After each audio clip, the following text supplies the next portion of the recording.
Greetings, allies. It is Wednesday, July 29th, 2020. Here's your Cup of Jones. Cheers, everybody.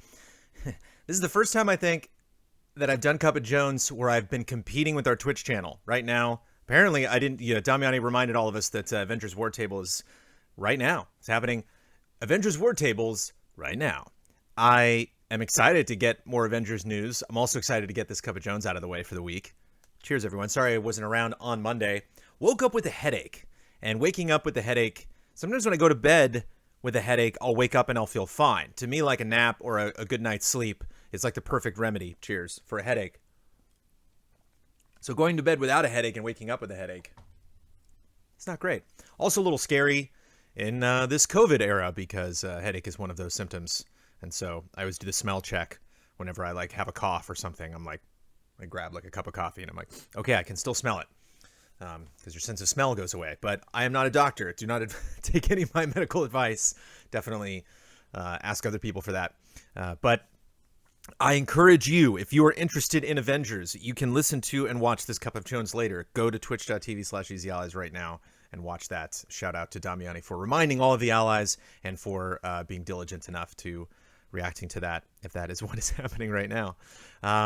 Yes, Animal Crossing update for tomorrow. I'm excited, although I'm probably more excited for the end of the trailer for that Animal Crossing update where they said the next update will be the fall update. Maybe we're getting that in September. We'll probably get that in September, like before October, maybe like third week of September. Very, very excited, obviously, for fall. That's going to be a big, big deal in that game. But Clastical says, I promise this Cup of Jones will have more interesting announcements than the Avengers stream. We shall see. I don't know. It's a race.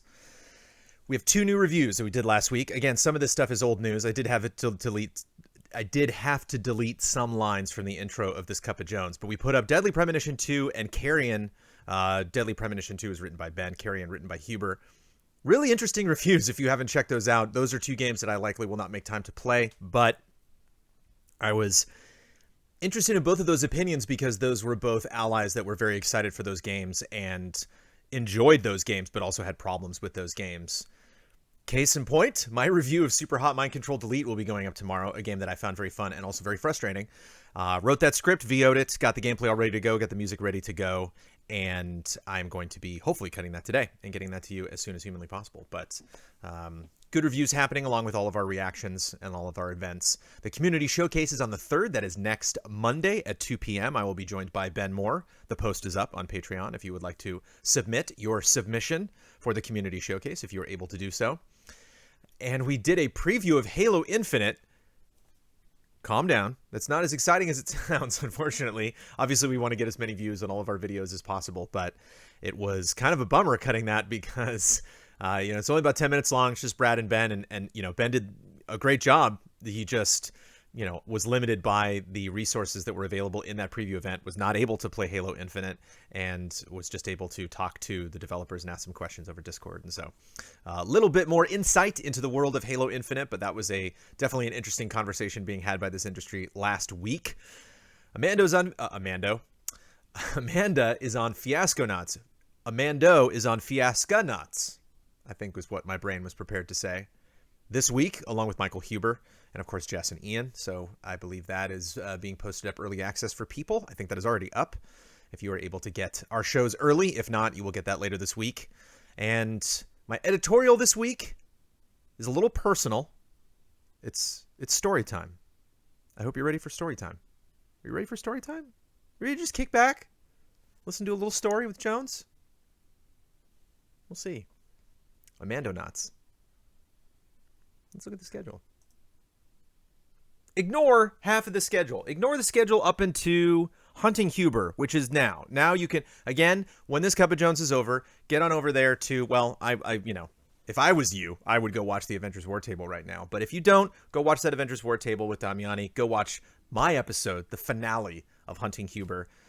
Huber being chased by moi in Red Dead Online, which was such a given. I think like Ian just told me, I think I just got the message from Ian in Slack, like Red Dead Online, question mark. I was like, of course. And that was a lot of fun. Went way over time, did not bother to hit a timer at all, and was like, that was 10 minutes, right? And it ended up being more like 20 minutes. But definitely had a good time doing that. Destiny 2 will be played again by Mike and Mike this afternoon. Grounded was a lot of fun last night. If you missed the group stream, we had a very good time. We had some technical issues, but a lot of people had technical issues apparently getting Grounded working yesterday. And it was very fun because we've had a lot of issues with crossplay. I've had issues just connecting with people on Xbox, seeing their, Blood said I was offline when we were playing. He was like, yeah, when I check you on my friends list, it says you're not online right now, but here we are playing a game together. And on my Xbox, I made sure to see that I was online. But we've had some issues pairing up with PC people when we were playing on Xbox for group streams. And it was frustrating that we were having some internet issues with Bloodworth and having some other weird things. And happened because we did do a rehearsal yesterday afternoon. We did a tech test right before the group stream to make sure all of that worked. And then Grounded still had a couple of issues here or there. But we had a lot of fun playing that. We also did the patron Q&A yesterday, which was very enjoyable. Stream Team was on Monday that I was also a part of. So they're back to back to back. Stream Team, patron Q&A, Grounded, Cup of Jones, those 4 things. I'm in all of it. So there you go.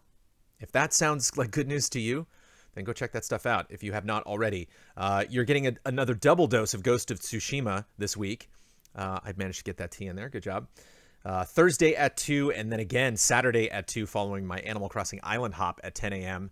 Lots of people have reached out to me on Twitter, said they are not and will not ever be available on a Saturday, but they are interested in being a part of the Island Hop. So maybe next week I might shift that to like Friday afternoon or something. We will see. I'll look at my schedule and then update that next week, but I'm looking forward to playing more Animal Crossing this week. Persona 5 Royal continues with Mr. Ben Moore. The podcast will be on Friday. I got to put up the post for Love and Respect. If you are waiting for that post, I will put that up as soon as possible today. Fiasconauts is on Friday, the Fiasconauts that I just mentioned, starring Amando Troop. And our normal shows this weekend. The Easy Update, the podcast for everybody, and then more Zelda Breath of the Wild. Is that the end? I don't know. None of us forced Brad to play Zelda. Brad just it was his birthday, and Brad was just feeling it, and he wanted to play some Wind Waker, and then he just kept on playing Zelda. It'd be interesting to see if I would also love to see another Grounded stream, because I am dedicated now to that. I've been thinking I was thinking about Grounded last night. I was tempted, because I stayed up last night. Oh, also coming today is Fall Guys impressions video. I sat down with Michael Huber. He played about an hour of Fall Guys, and I've got some fun footage from that. Just got to get approval on that video, and then that will go up today. Cut that last night, and then after I cut that, I'm like, I should really go to bed because I got Cup tomorrow, but I want to play Grounded. And I was bummed because I'm assuming that's Daniel Bloodworth's save file that we now can't access unless we play multiplayer with Daniel Bloodworth. But I was like, it's the kind of thing. It's like when you play Fortnite, or when you play. It reminded me a lot of Ark. I don't know if you played that, the dinosaur game. That was a game I was like, boy, I'm not going to get into this, but I very much could.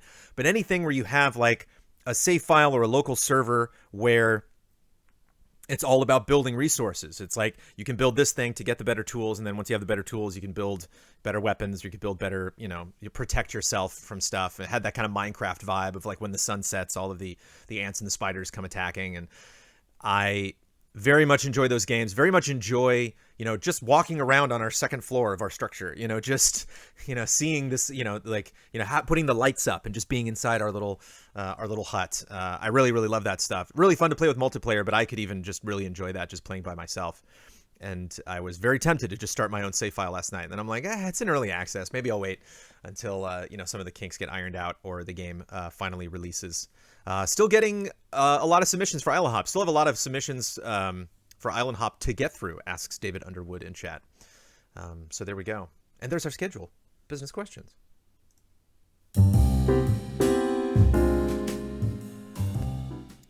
Brennan Kagan.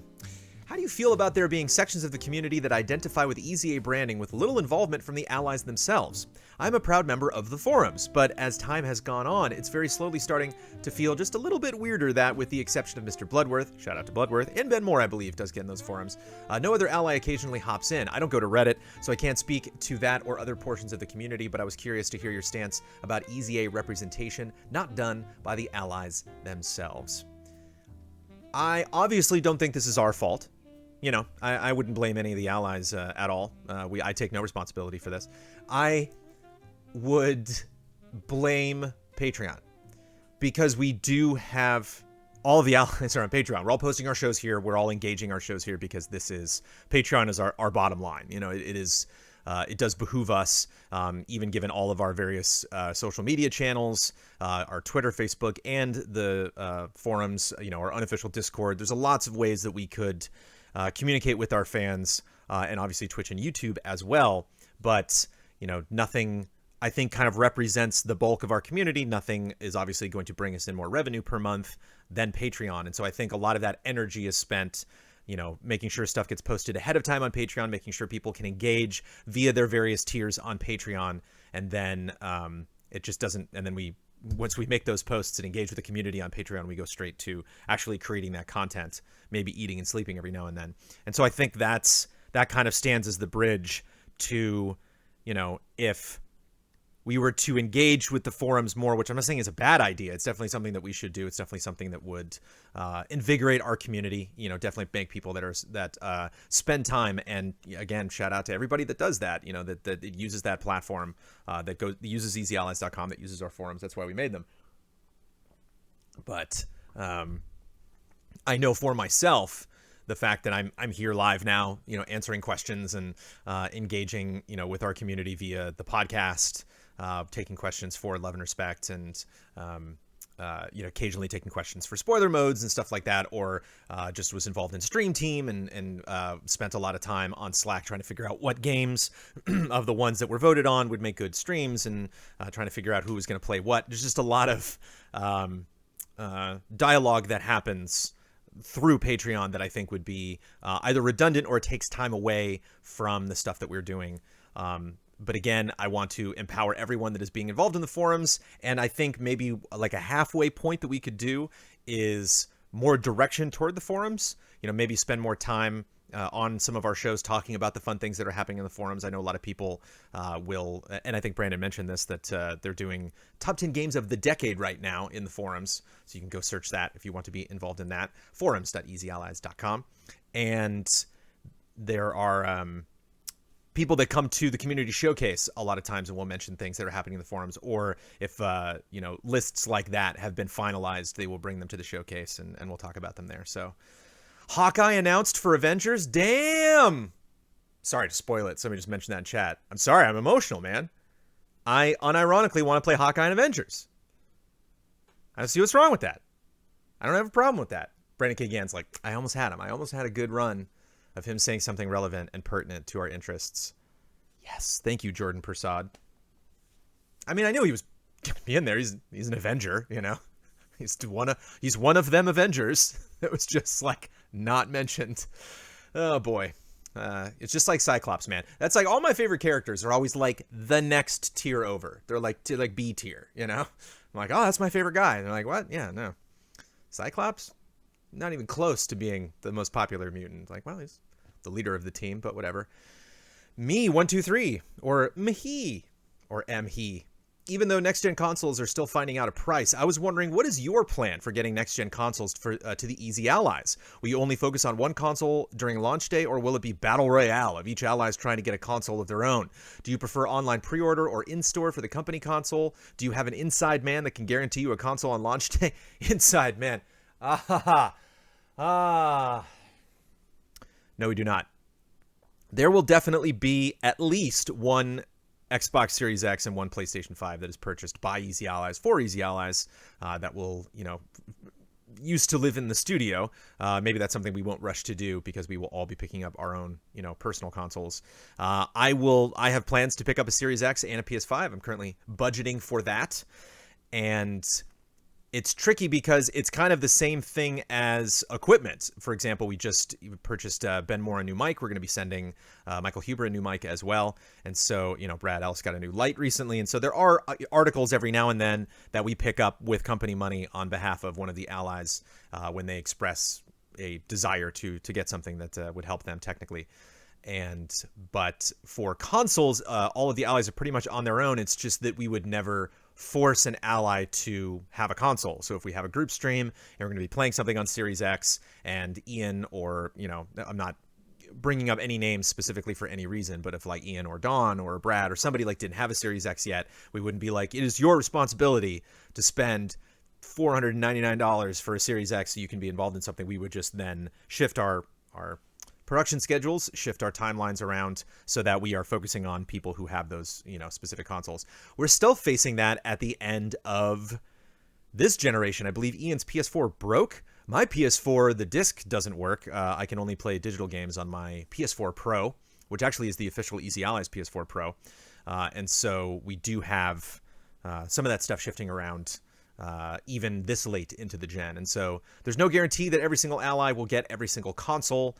We will make sure, either with personal funds or Easy Allies funds, that we at least obviously have access to one, if not more consoles.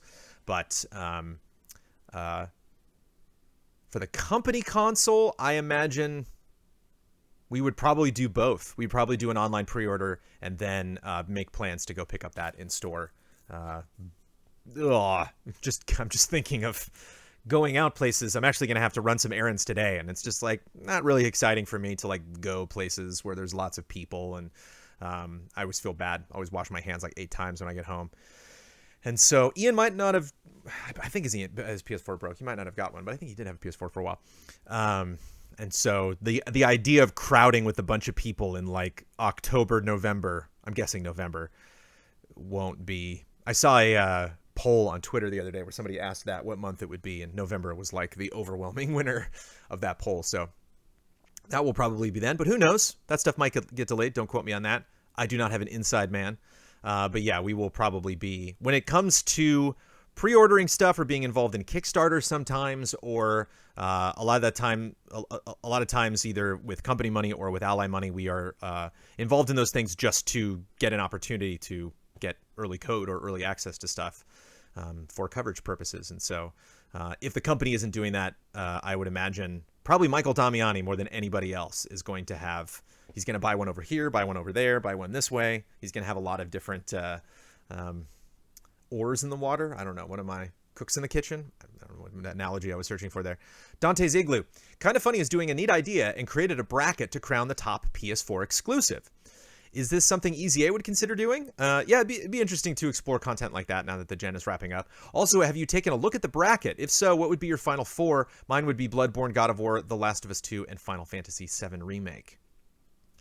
Sure, I would probably swap out The Last of Us 2 with Spider-Man. I think I'm pretty darn sure I enjoyed Spider-Man a lot more than I enjoyed The Last of Us Part 2. I definitely did enjoy The Last of Us Part 2. But when Last of Us Part 2 was over, I was like, ugh. Whereas when Spider-Man was over, I was like, yay! Yay, superheroes! Yay, Spider-Man! And I was surprised how much I really, really enjoyed Final Fantasy VII Remake. I might have enjoyed Horizon a little bit more. I guess that's not technically a PS4 exclusive anymore, so it doesn't necessarily qualify. And Bloodborne and God of War, just like, yes. Those two. The other two can maybe be changed. But a personal question, perhaps, but also potentially business leaning. Straw Hat Ninja. I was wondering, does anyone go to the studio to clean every so often? Yes. Equipment tends to get dusty far too quickly. Also, I know you keep food there, but how often do you clean that stuff out? We don't have any, gross perishable food. We just have, candy, that's, sitting in. All of that stuff is in packages, and all of that stuff is in one spot in the kitchen, but with the exception of, water and, Cokes, there's nothing else in the fridge. There's no, perishable food. There's no taquitos that somebody had that they just left in there that's been sitting in there since the end of March. But I think we are at the pace of going to the studio maybe every 2 weeks now. I think I will be probably swinging by the studio this week, if not next. So, yeah, so that's about the schedule there. And there's just not a lot going on in the studio. We also have... we are neighbors that use, one of our neighbors needs to get access to the roof for, to access just stuff, the ways that the buildings are built, air conditioning units and stuff like that to clean stuff out. And so we are in contact with our landlord in terms of accommodating other people that, share the building that we are in. And so it's not a thing where we just kind of locked that door and threw away the key and we don't think about it anymore. We definitely check in on the studio every now and then. Gabriel Roy, my question this week is about the fast and loose easy updates we've been getting from Ian. Any chance we could get audio versions, as I have infinitely more time to listen to things as opposed to watching them? Sure. I cannot make that promise. I do not produce that show, but I did pass that along to Ian, and Ian replied, I believed that's a good idea, I think was the direct quote from Ian. Alexander Zirianov, how high is the Easy Allies morale level? If it's lower than you want, what can we do to raise it? Alexander Zirianov, you are doing everything you can and more to raise the morale of the Easy Allies. We just did our Q&A, and Ben commented that when we kicked it off that there is seldom a Q&A that does not begin with a question from Alexander Zirianov. All of you are doing a tremendous job, increasing and keeping the Easy Allies morale at the highest possible levels. Obviously we are just below 39K, I think, getting near the end of the year or end of the month on Patreon. And so obviously we always want YouTube, videos to be higher views. We always want, our Patreon to be as high as possible. We want as many patrons to be involved as possible.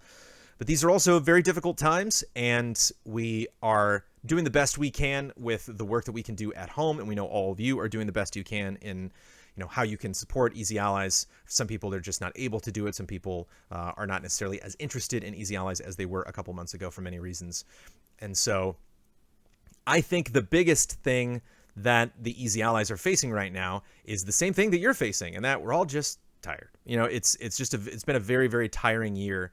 And I personally am okay with the work that I'm doing with Easy Allies. I'm excited to get things done. The only thing that really frustrates me about Easy Allies is trying to think outside the box, because especially ever since I took over as podcast moderator, Damiani streaming, Bloodworth just noticed.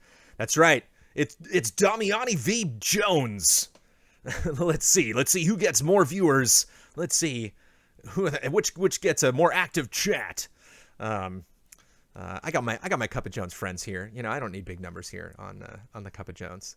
But kudos to Damiani for streaming that Adventures War Table. Again, go check that out. But I am really just focused on getting the work done. And what is a little bit tiring and a little bit frustrating for me is because it almost feels, and I mentioned this actually today in the text post for Cup of Jones, that it can be tough to think outside the box. It can be tough to plan events. Actually, something that I should have mentioned at the top that we'll discuss more in depth as we get into August, because this is the last Cup of Jones for July. We were planning something that was basically a different variant of, what Easy Living could have been. There's actually a lot of events in August. There are a lot of things going on that would prohibit us from doing kind of like an extended event because it would cross over other stuff that people are doing. And so we are tentatively moving that to September, and we will get more details on that as we move forward and discuss that more. But I think when we were discussing the schedule for August, because we just had our meeting and talking about who's reviewing what games are we covering, what group streams are we doing, what events are we going to, there's still a lot going on. There's still a lot in August, whether that is, our preview events focused on one particular game, or whether, we're going to hear more from, Xbox, or hear more from Ubisoft, or, other potential live events that we have not got to. I don't think, is Gamescom next month, or is that in September? I do not recall. But there's still stuff that we want to cover that we would have to maneuver some kind of event around. And while what we do in September might not necessarily have a summer theme, we think that we have definitely had lots of crazy events, and we are definitely itching. Whenever somebody says Easy Living, I'm definitely itching for just that kind of closeness with the Allies. Hung out with my parents yesterday, which was always nice, in a social distancing, masked way, but it is nice to get that contact. So I think that'll help increase Easy Allies morale. I just think in general, there's just a sense of fatigue, just in the nature of just how the world works. That has probably a lot to do with how we produce content with Easy Allies, but it's just difficult for me once, get the podcast up on Friday, and then, gotta, post that also on Sunday as well. And then got the, Animal Crossing on Saturday, and then got to get ready for Cup of Jones on Monday. And then especially even more work is needed this weekend because of the showcase. And so it's just like when one thing gets done, when I move on to the next thing, it's not only like, this is the next thing I have to do. It's like, it would have been wonderful if this thing was done a week earlier. To say nothing of things like, Dreams Lovers, the level that I created with Kyle that I still have yet to put the final touches on and then publish so somebody else can actually finish it. So all of those things are creeping around in the back of my head, as well as I think the other Allies, not to mention all of the games that we can't cover because we just don't have time to even begin that stuff. So I think it's a little frustrating just dealing with the world in its current state, but just having finished a meeting where it was the time and place, that's better than any for any of the allies to bring up concerns that they have. There wasn't anything that raised a major red flag that I would be worried about the allies being, having low morale when it comes to Easy Allies itself. I think it's just kind of low morale. It's just kind of the thing that's going around. It's just kind of the bug that we've all caught. Chris K, day one patron, first time asking a question. I'm in the demographic of people who mainly just watch the podcast since I'm not into streams or reviews as much. I feel like because of this, I may be missing out on any Easy A slice of life moments you may be sharing. Is there or could there be any plans to make an Easy A unplugged type of podcast where you and a rotating cast set down the controllers and just talk about life? I'd love to hear about what food you love, hate, what hobbies you have outside of games, or even what you'd all do in hypothetical situations. I've been watching your guys' content for years, and I feel like I only know surface level details like Ben likes anime, Hubert likes shotguns, etc. Have I got a show for you? It is called the Easy Allies Q&A, and you're in luck because we did it yesterday. That's the Q&A where we talk about life, we talk about anything, and I think a lot of people get confused just from looking at this stuff on paper, because we do have a lot of Q&A elements. We have Cup of Jones here, we have Love and Respect, and we have the Q&A. And I think that, there are lots of things that differentiate those. Love and Respect, I don't take all of the questions. So if you ask one, there's no guarantee that your question will get answered. Whereas on Cup of Jones, I will answer your question, but I will only really take business questions, stuff that, concerns, the business of Easy Allies. Where the Q&A, we answer all questions now. I think we had something like 26 questions in the last Q&A. And that is not only a great place where you can go and learn more about the personal lives of the Easy Allies, but that is a great place where I learn more about the personal lives of Easy Allies, where I pick up on stuff that I never knew. And that reminds me, I'll probably be putting up the audio version of the Q&A today. So if you don't like that in video, all you got to do is wait a day or two, and we'll put up the audio version of that as well. But that is always a very refreshing conversation, because even when we get together, when we used to meet in the studio, there would be time to update people on what we were watching, or maybe stuff that had happened in our lives that we wanted to talk to the other allies about. But the Q&A is just a great example of conversing with the allies in a way that we don't get the opportunity to a lot of the time. And there are many, many things about the allies. For example, one question that we had that is a series of questions we've been answering on the previous Q&As is, what are our earliest members of X Ally? And so we all talked about Ian Hink on the last episode and some of our earliest memories of him back in the Game Trailers days. So not only can you get a sense of what the allies are into now and personal information about them, but obviously we all met back at GameTrailers.com when we were at Viacom and Defy Media. And so you can get a little bit of lore from back in the day, pre-Easy Allies. Kiraz. But because the Q&A exists, I don't think we would necessarily need to produce a podcast like that outside of it.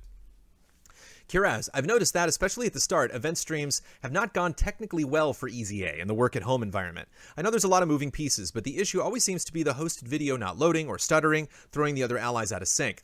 It grinds the experience to a halt, and this last time at the Xbox event, I had to bail to Maximilian's live stream of the event. Do you think there's a fix to this? If I can be so bold as to throw some suggestions out there, maybe a technical dress rehearsal before major events, lowering the resolution of the live feed, use another ally's connection to host if it's an ISP issue, not sure, but I would appreciate your insight if there's any fixes in the work. Daniel Bloodworth chimes in. The difficulty is that because it's live, we really can only do so much to test in advance, and issues can still come up. For the Xbox showcase in particular, everything was running fine. Damiani had the Xbox feed up and clean even while we were watching Jeff's feed. It didn't start messing up until the show was properly starting, and he eventually was able to get it working before the first presentation was over. One thing Damiani's been doing is having us use Watch Together to keep our feed in sync, but that seems to have been the source of a lot of issues, so I think next time we'll probably just try to watch the source feed instead. Which, again, you got that give and take where if we all watch the source feed, we could potentially be excited about things before other allies get to see it, because who knows if there's a delay or any sort of technical issues, on the end of the people running that live stream. And there have been issues with those live streams as well. And remember I believe it was day 2 of the Guerrilla Collective, had to do a full restart. They started and they were having all sorts of issues going on and offline. And it's been interesting following various live events, shuttle launches, Comic-Con this week, seeing people setting up stuff, and a lot of the stuff that I've seen is pre-recorded because they don't want to deal with that live stuff. And so when we are doing reactions, we are doing something that not a lot of people in a lot of industries are really having to deal with, because I think in gaming, it is its own strange community, strange event that we choose to cover that is just different from other entertainment industries. I apologize. I think something flew up my nose. A little tickle in my nose there. But Blood wraps this up really well, which is we do tests. Trust me, there's nobody better at Easy Allies, and few people I would trust in this business more than Michael Damiani to be setting all of this stuff up on his end and making it all work right. And sometimes there can be a discrepancy behind, was it better to go with Twitch? Is it better to go with YouTube? A lot of time we don't know stuff. And I think one of the issues about the Xbox Showcase was we were really there to watch the Xbox Showcase. We weren't there to watch Keighley necessarily. And then as we got closer to the event, it was obvious that Keighley was going to have some fun announcements beforehand. And so we weren't sure, do we stick with Keighley? Is he going to have commentary over that? Is there going to be some sort of weird delay on Keighley's end? And so a lot of times you don't really know what's the best way to cover that stuff technically until the thing is happening. And so believe me, I was, I definitely had a cringe at the beginning of our Xbox coverage, because I was like, damn it, I want this to work, because it has worked before on events that were much less significant than Xbox showing off a lot of their first party stuff. So that was indeed frustrating, but believe me, that is not something that we brush under the rug or think like, well, mistakes are going to happen. Obviously, that's something that we want to be polished and go well every time. Ali Salemi, I just had a quick rule suggestion for Hall of Greats after watching the last episode. As a new rule, all allies would have to stream the first 2 hours of the 2 games that get into Hall of Greats before the next Hall of Greats episode, either as different groups or separately. All allies. I think this was a rule for a while, and then we dropped it because it was just another thing. It was kind of like bets, how it takes a while for us to actually do a bet if we have lost or won something. And so it was tricky, because when we would remember oh God, that's right, I have to stream that game because that got into Hall of Greats and that was a promise that we made. And I think that got tiring at a point, and it was just starting to conflict with some of the other things that we had scheduled. And so all allies is definitely a big ask. I believe it was the person who submitted it. That would be the cost of that getting into Hall of Greats, is you would have to stream that. Sometimes we still do it. I think even though that wasn't a rule forever, I think sometimes we do get that. P.S. Yes, this is me trying to think of new ways to get even more Yakuza fans. I sympathize with that. I imagine some Yakuza game will be streamed before now in the next Hall of Greats, so you don't have to worry about that. But that is something that we tried and we're not a fan of. Bradley Spees, you mentioning that Flight Sim, Microsoft Flight Sim, might be your game of highest interest for August touched my heart. Since EZA probably didn't have time to see, I wanted to let you know that Asobo has been doing amazing work with weekly updates about the progress, and the best of it is their feature discovery series on their YouTube channel. To turn this into a question, have you had any level of interest or curiosity in flight simulators in the past, personally or professionally? Do you think now that Microsoft is bringing this more mainstream E3 reveal Game Pass inclusion and how visually impressive it is, just going to grab attention of people like you outside of the sim community? I'm curious of how this will work on consoles whenever that version is released. I didn't know the console version is coming out after the PC version, but I will play that on whatever. I'm all about immersion. That's my biggest takeaway for games. Stories are great, characters are great, graphics are great, gameplay's great. To me, it's if I'm not immersed in your game, if I don't feel some sort of satisfaction moving the camera around and looking at the world that I'm in, then or feeling that I actually live there, because I can't move the camera around in Animal Crossing that much, but I definitely get a sense that I am returning to this world, that I'm inhabiting this world. It's why I love Red Dead so much, why I love MMOs so much, because you just really get a sense I'm there, I'm in this world, persistently, continually. And PC releases next month, console releases TBD. Got it. Then I will definitely be checking that out on PC. So yeah, it's all about immersion for me. And so even something like F1 2020, when I was talking about that with Bloodworth, we recently did an impressions video, and he's going through just all of these crazy management options about doing interviews and, affecting the morale of the various teams that work on your car, and then, potentially doing just races that have 52 laps and just take hours and hours. And there's part of me that really all of me really respects that. But there's part of me that's like, I don't know. That sounds. I wish I was into F1. I wish some of the games that I was interested in. I wish a Cowboy Simulator went that deep.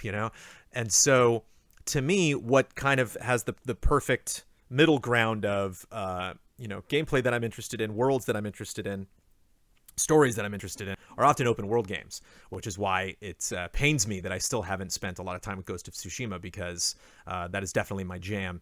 And those are games that I really get immersed in. And so before Microsoft Flight Simulator, and I think what might have been a stepping stone for me being interested in that game, was The Crew and The Crew 2. I very much enjoyed, if I am not wrong, that those are the open world, US games. I was tickled. What was it? It touched my heart that Palos Verdes, which is where I grew up, is in The Crew 2. You can actually, if you go south of Los Angeles, you can see a peninsula called Palos Verdes, and that's where I grew up. And so I love open world games, love games that just simulate a massive environment.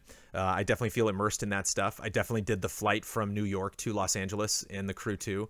Not for any mission or anything, not like a specific race. I just literally traveled to New York and then got in a plane and flew to LA, at night. It was really fun, seeing the sun coming up over the horizon. And so it's gonna be really interesting, just getting a sense of what it's like to see this beautiful world from above.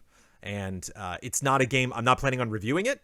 I will most likely just do an impressions video or stream it or both, but we will see.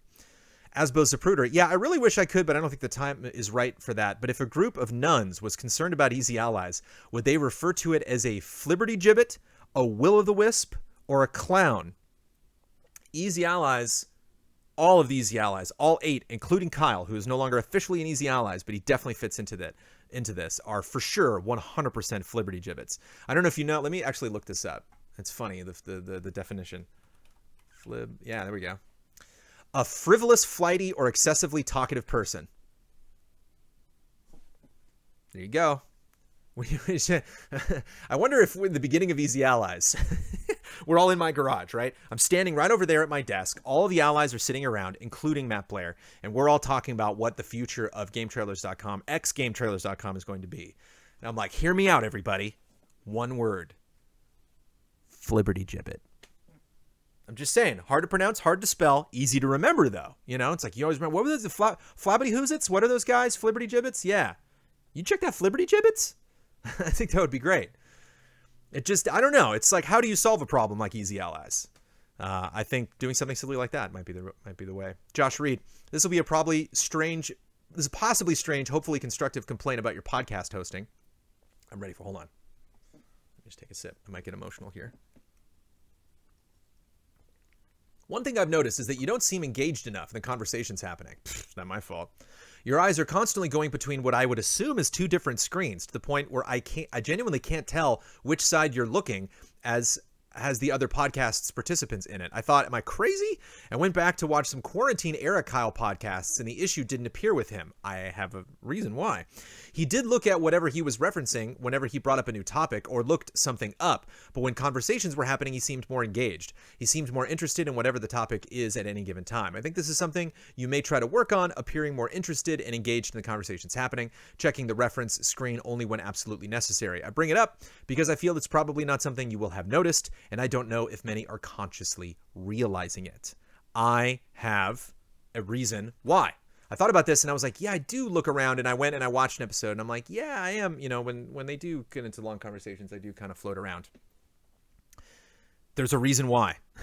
There's a reason why Kyle didn't do it. Kyle didn't record it. Kyle didn't edit it. And this is actually something that I've been, I flip the camera during the podcast, because if I flip the camera from where we are now, so this picture would be over there. And when I do that, I am facing all of the allies.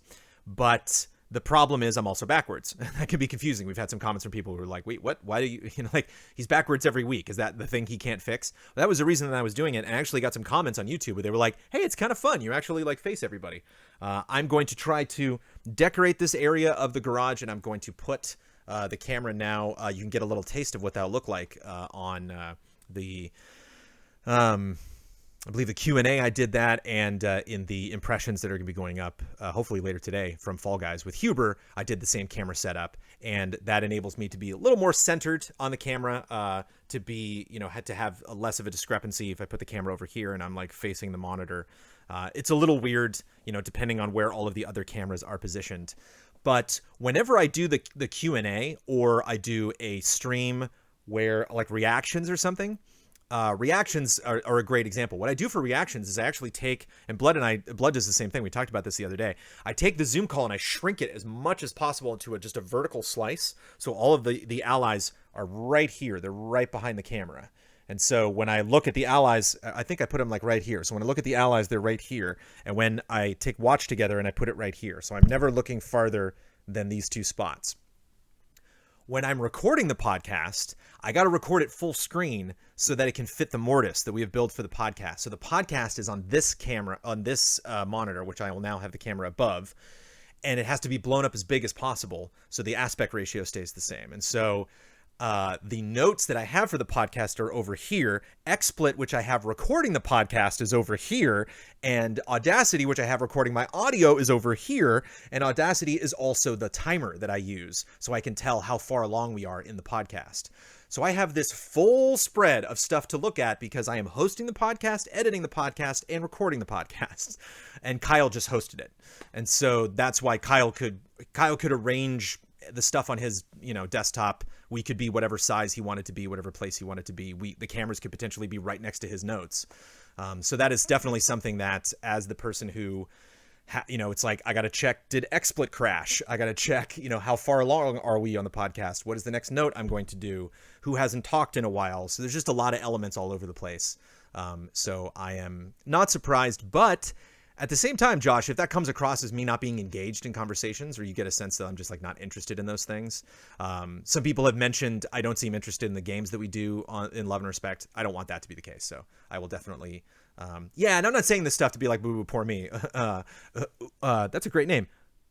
Kingdom Star. Kingdom Staru. Sorry. Kingdom Star. Says so much work. Thanks, Jones. I mean, I got news for you. Everything is that hard. But actually, no, the podcast is pretty tricky. But I don't say that to try to curry sympathy, right? It's just that, that's where my eyes are all over the place. And just getting used to the podcast now, I don't want, because I have done frame traps before where I for some reason the mixer didn't start recording. I have done stuff before where the camera didn't start recording back in the studio. It's just so easy to miss those little tiny things if you don't do checks beforehand. So while the podcast is actually running, I'm always like, let's make sure we're still recording. Okay, we are. Let's make sure nothing weird glitched out or nothing weird's going on with my PC, because all of that stuff is going on at the same time. So also, poor me. Ibrahim Sozer just wanted to ask why you didn't criticize the Xbox conference for not having dates. If the games were running on console, or other criticisms you had with PS5 where you arranged the topic into categories of release, and also the Xbox conference topic felt all over the place and the PS5 talk was more organized. You are right. Evo Show brings up a good point. I fumbled that Xbox conference. That happened that morning. I got up early for the conference that morning, and by the time we did the podcast, my brain was a little fried. I finished that podcast, and then I cut it and then posted it the next day, and then I spent that Friday, part of that day reading a lot of Pierce did a really great video talking about Game Pass and the value there compared to what a lot of other people are doing. And I should have started that conversation basically just like, okay, all this other stuff happened in the conference, but we have to talk about Halo Infinite. Obviously, that was like the big takeaway. And Ben Moore thankfully steered the conversation toward Halo Infinite where it should have been. But I'm not quite sure what it was. When the PS5 had their conference, my brain was able to really kind of Rubik's Cube organize all of the topics into very specific points, where with Xbox, it was difficult for me to do that in the just a couple of hours before we had recorded the podcast that day, because and again, not to throw Milo under the bus, which is a horrible image to have, but I went directly from that Xbox conference into taking care of Milo and then back at my desk, and I had like 2 hours to put that Xbox thing together. I still could and should do a better job, and I just learned a lot from essentially how to organize that, how to speak with my gut. And I think what's tricky is when we have these conferences this summer. Not only have I taken over the podcast at a weird time because of the pandemic, but it's with us all being at home, but there's all of these conferences happening. And so it's tricky when a conference happens. It's like, should we cover this just because it happened? If somebody does some kind of a live event and talks about 20 indie games, like, do we have to go through every single indie game? If we talk about one indie game and not another indie game, is that disingenuous? Is that frustrating? Is that not fair to those developers? If I think a game is interesting, are the panelists necessarily going to think that? And so it's tricky. It's like, do I organize the games into different sections? Because I organized them into kind of Kyle Bossman-esque funny little categories. And then the moment I got to it and we started talking about it, I looked at it and I was like, this is dumb. This doesn't work. The humor doesn't work. And we should talk about Halo right away. And all of that is kind of based on my personal takes on whether I'm interested in these games and doesn't necessarily reflect how I think the other allies are going to, or whether it doesn't necessarily reflect the newsworthiness of those particular segments. And so every single one of these events has been a learning experience. And I actually had some people in this episode of Cup of Jones who said, I thought your last podcast was one of your best ones. I disagree. I was kind of disappointed in how I handled that Xbox press conference, but I learned a lot from it. Happy Gaming, last minute question, but I just saw these two snuck in since last Monday, but I did take these questions because I did delay Cup of Jones to Wednesday. Happy Gaming, last minute question, but I just saw that NoClip lost their studio. I think I saw that. I did not know, but that is a bummer, which is a huge shame. Because of COVID, I'm sure a lot of finances are in jeopardy everywhere. Is EZA in any risk of losing the studio? No. Should we be concerned with the ongoing pandemic that it may be more financially feasible to go back to the garage or work from home? No. I'm moving. We can't go back to the garage. I know that the studio is a huge achievement, but I also imagine it's a lot of funds that you're unable to see the benefit of because you're not actually able to use the studio for all its purposes at the moment or the foreseeable future. Is this something patrons should be concerned about? No. And is this continued expense something the crew at EZA sees as a loss or a future investment? Here's to a hopeful future studio return. Yes. Cheers to a hopeful future studio return. Can it be a loss and a future investment? Can it be both? That studio is really great. Not only obviously all the work that we have put into the studio, but the location, the layout, the fact that we, put the internet in, like there's just too much going on in that studio. And keep in mind, all of our stuff is there. So it is an investment because it holds all our stuff. It's basically turned from an active office studio space into a storage space, which, everything is under lock and key, and including all of the burritos that are slowly deteriorating in our fridge. Just kidding. But there have been definite concerns in this pandemic in terms of what does it mean for Easy Allies. It wasn't thrilling to watch our Patreon drop below 40K, and it wasn't easy, making shifts in the wake of Kyle's departure and, having to switch all of our technology and all of our kind of day-to-day activities, doing them the way that we do them now, as opposed to getting used to and really, feeling very comfortable with how we were doing things in the studio. And then, that table got flipped. But I don't believe there has been any conversation since the end of March about us not keeping the studio, about that being, something that would be difficult for us to achieve financially. That is something that we accounted for at 50K, we accounted for at 45K and 40K.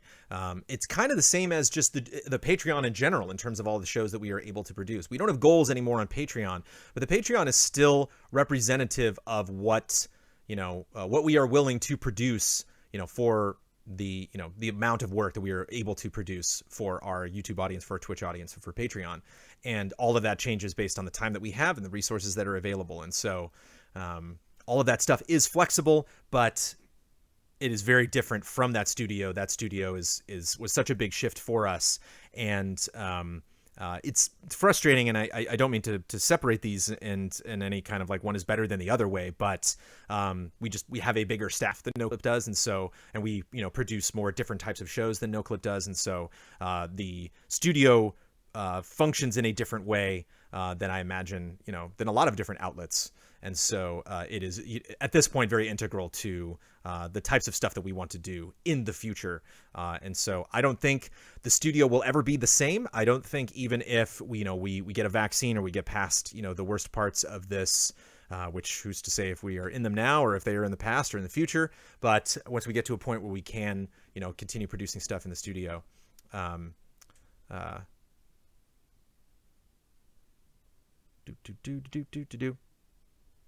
Oh, okay. Nick Sacco updates because I'm learning more about this with NoClip. I haven't been paying attention, but it seems to me the NoClip situation was partly them not feeling like they need to hold on to the studio when they aren't using it now. That seems like a likely situation for that group. And I think one of the biggest things for us holding onto the studio, one of the biggest benefits now, as I mentioned, is just the fact that all of our equipment is there and it's just ready to go. Again, if we got the green light tomorrow, we would be able to go in and start producing shows right away. And so, and it's been tricky to think about how we can use the studio because we've had ideas about, maybe half measures that we can do. But then once we do that, I think it'll potentially confuse our audience that does not watch Cup of Jones, that doesn't listen to the Q&A, that doesn't hang out on group streams, that just watches our reviews and stuff and maybe the podcast or something. And they're like, well, wait, if you're doing that in the studio, why aren't you doing that in the studio? And we don't want to, have that kind of like rampant confusion in our community. But we talk a lot about our budget. That's part of my job and responsibility is just to, make sure all of that money is being saved for the right things and make sure we have money for stuff that we want to do every single month.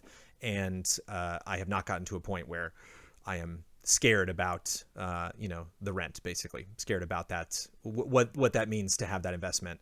That was, as you mentioned, that was a big accomplishment for us. And that's definitely something that we want to keep. So we are making plans to keep it.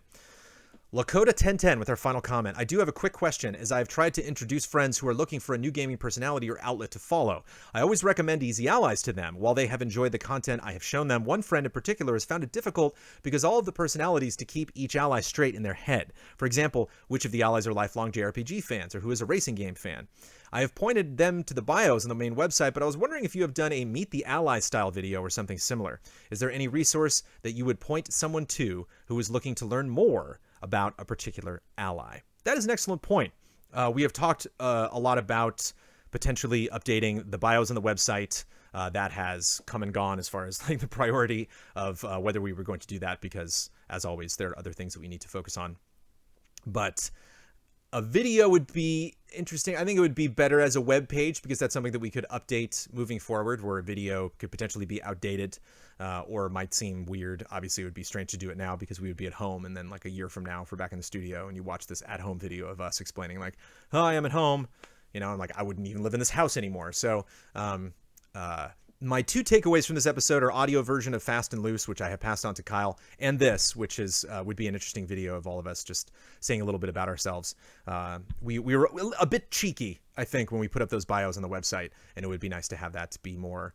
We've had people that we are not in this era anymore, but in the era where we used to receive presents from everyone, that was an issue where people were like, I would like to know more about each allies. I would like to know their shirt size and stuff, and it would be nice to have that information readily available in case I had the opportunity to pick up something for the allies. So thank you for that comment. I will throw that at the allies. I will definitely put that as a takeaway.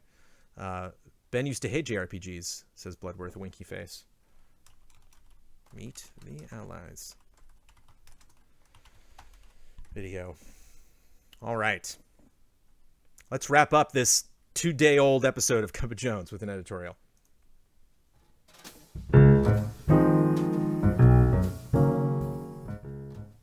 Hi, I'm Brandon Jones. Do you want me to tell you a story? Are you down for a little story time? Every now and then I'll do an editorial that's silly. This is an editorial that is not going to necessarily going to tell you any more about me, and it's certainly not going to tell you jack about Easy Allies. But it is something that I deal with every day. It is something that is very much a part of my life right now. Definitely something that is a part of Amanda's life. For those of you that don't know, I got a little 1-year-old baby that is currently sleeping right now, that is going to wake up right when I am done with this episode of Cup of Jones, and then I will take my baby shift. And that boy likes stories. That boy's got to hear stories. You got to get books for that boy.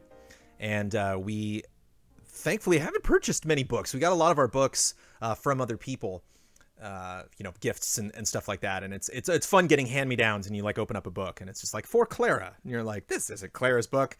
Clara doesn't read this book anymore. But there's one of my favorite books is Bedtime for Batman. It's a kid in Gotham. It's done in like the Paul Dini, Bruce Timm style. And it's like a kid getting ready for bed, and all of the things he's doing kind of mirror what Batman's doing. It's like Batman's getting ready to go out and protect the innocent, and like the kid's getting ready for bed. So they like parallel those two things.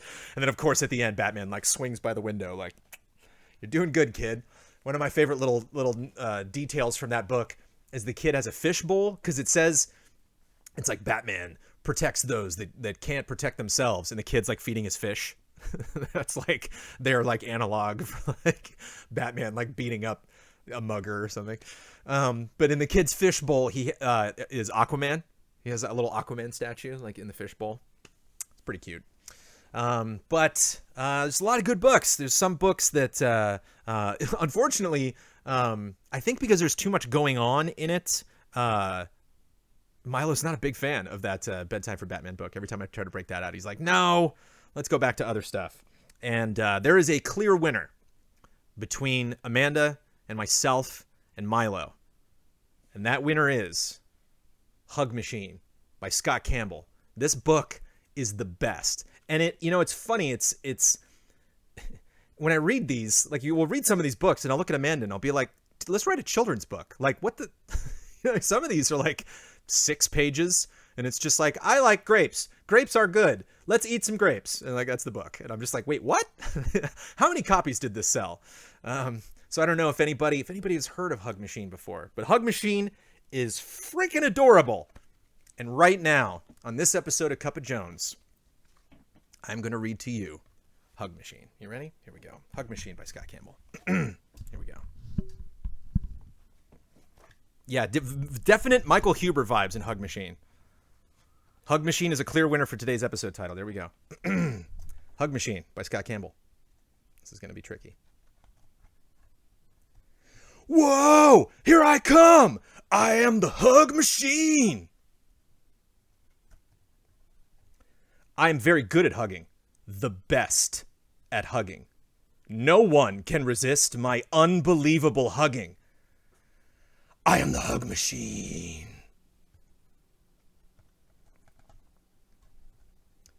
My hugs calm people down.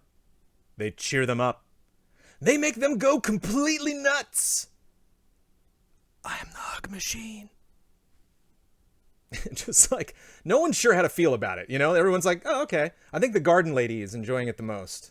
She's just like, yeah, this is nice. Where the cop's like, we're in the middle of a street right now. Maybe this is not good.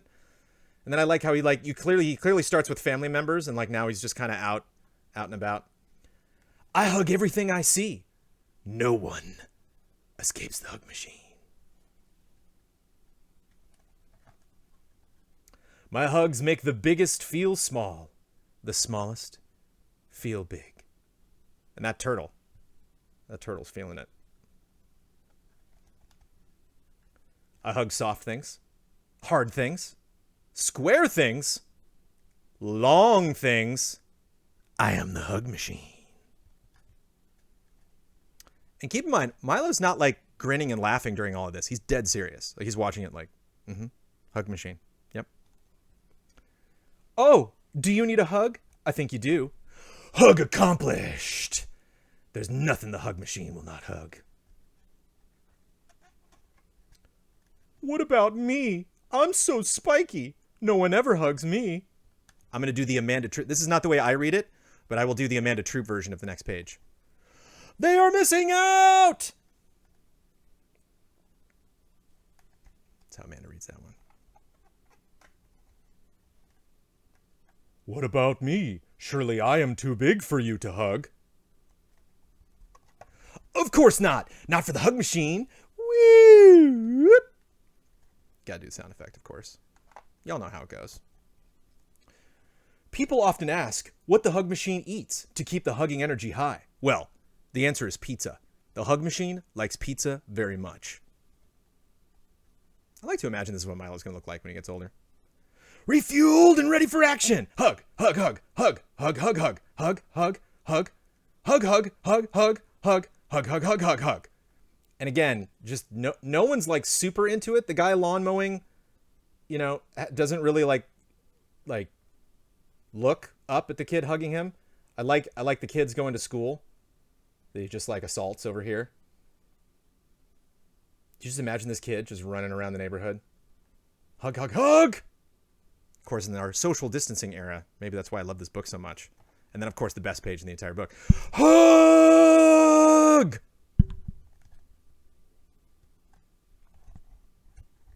Woof! What a tiring day of hugging. The hug machine is exhausted. Hug machine can hug no more. Oh, why yes, you may hug the hug machine. Hug machine is always open for business. This is called Cup of Jones, man. Welcome to my life. There's lots of stories. There's lots of sounds. There's lots of puppets. We got the cars running along the ground now. Lots of rings. Lots of things to chew on. Not all of this stuff that you get caught up on here just on Cup of Jones. We talk about business a lot, you know? We talk about movies and comic books, the MCU and stuff like that. Whereas every now and then, we just need a little hug machine. So shout out to Scott Campbell. Thank you for being involved in this episode of Cup of Jones. Can we get a full review of Hug Machine? 10 out of 10. 10 out of 10. It's great. It teaches kids to love and be loved, you know, to that everyone is deserving of love. You know, there's just a lot of different people, different walks of life. I mean, Hug's a bear, man. How can Huber not like this book, man? He makes the biggest feel small and the smallest feel big. Way to go, Hug Machine. It's a lesson for all of us. All of us could and should be hug machines. Although I know some of you are like, I don't like being around people. That's fine. You don't have to be. You can hug people with your heart. Okay? It doesn't have to be an actual physical hug. In fact, again, in July of 2020, might not be the best idea without a mask to go around hugging everybody. But I feel the hugs from all of you, gosh darn it. And I hope that you enjoyed that. That put a smile on your face. And that you feel somewhat of a digital hug coming at you from Easy Allies. That's it for this episode. And that's also it for July, everybody. We did it. July 2020. We wrapped that up. Again, we'll be kicking off August with a community showcase next week, along with a bunch of fun group streams that we have planned. We're doing Fall Guys next week. Oh my God, I'm so excited about Fall Guys. That's really going to be great. And more reviews, more events. I'm going to be playing Microsoft Flight Simulator. Lots of fun stuff to look forward to in the month of August. And thank you so much, everybody, for continuing to support Easy Allies, for being here for Cup of Jones, for watching me instead of those silly Avengers. Oh, and there we go. Okay.